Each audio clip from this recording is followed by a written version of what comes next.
Hi, my name is Alan Haehnel, and I wrote the play Sea Change, and I thank you for your interest in the script.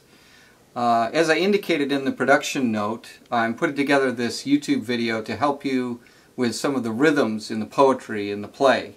Obviously the play deals a lot with poetry, and some of the parts are a little tricky, and I don't think there's any way to communicate in the script what is the best way to deal with the rhythm. By best way, I can just share with you what we did in our original production here in Vermont. You may come up with a better solution or a different solution to the problem, but I thought I'd just share with you what we did. So the first part that I think gets particularly tricky is the sarge section. It's a little hard to know how that would stay rhythm. So I'm just going to read through that entire sarge section with the rhythm that we came up with. So it goes about like this. I'm going to take it fairly slowly. Get up, let's go, get up and get a move on. Of course we gotta run today.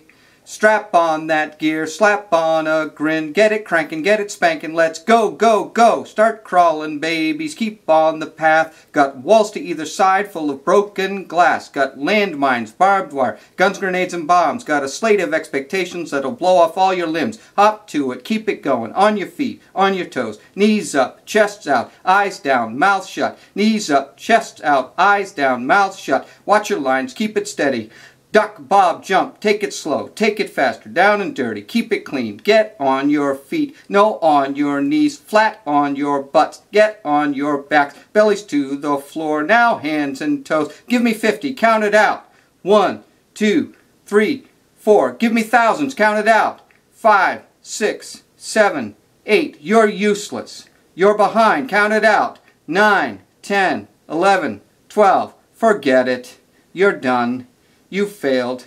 Go to bed and be ready for tomorrow, first thing, to get up, to do it again, to watch out for the glass, to get your knees higher, to keep your eyes lower, to not get blown up, to keep on the line, to pack what you need, to finish the job, to bring home the bacon, to do what you're told, and for heaven's sake, for hell's sake, for Pete's sake, keep up. Obviously that's a little hard to do with one person. It's divided amongst 3 different characters, but that's a pretty good approximation of how we dealt with it, and the tempo of course will be up to you and what you'll be doing with the rest of the cast as they're going through the calisthenics of that part. Now the next section, and actually the last section I wanted to talk about, was this part that is sort of a symphony where different people have different rhythms which they perform alone first, and then they all combine together to make this symphony of rhythm, of the spoken word.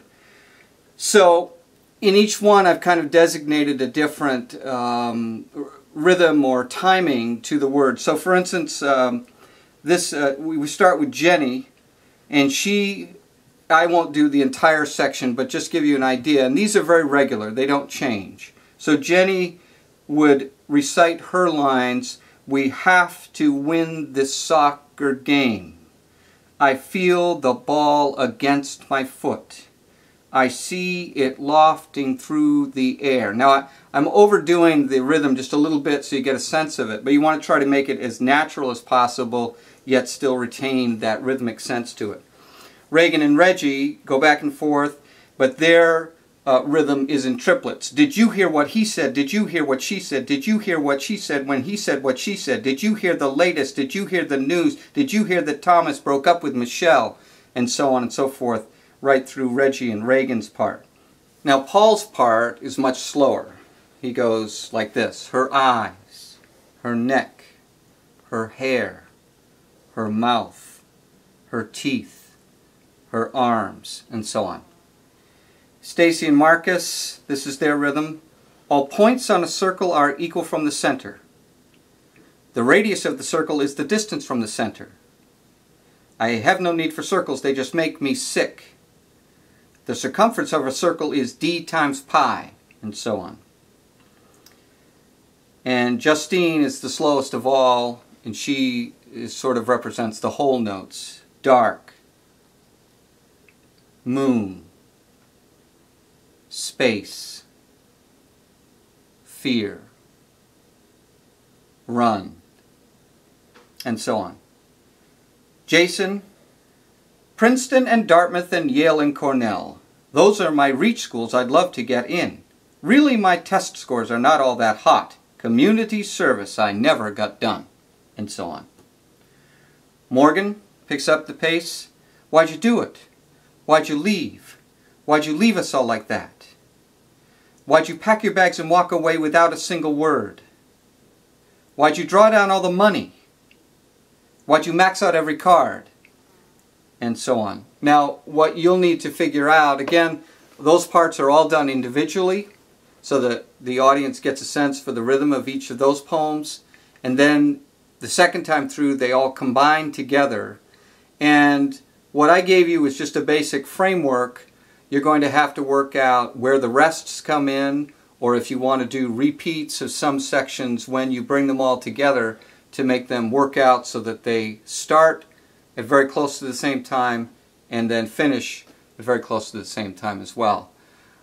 We found that this whole sort of symphony of poetry worked really well. It was a very impressive sort of technique that went on in the play, added to the theme of the play, but also was something that many people commented on as being something they really hadn't seen before or heard before in a play.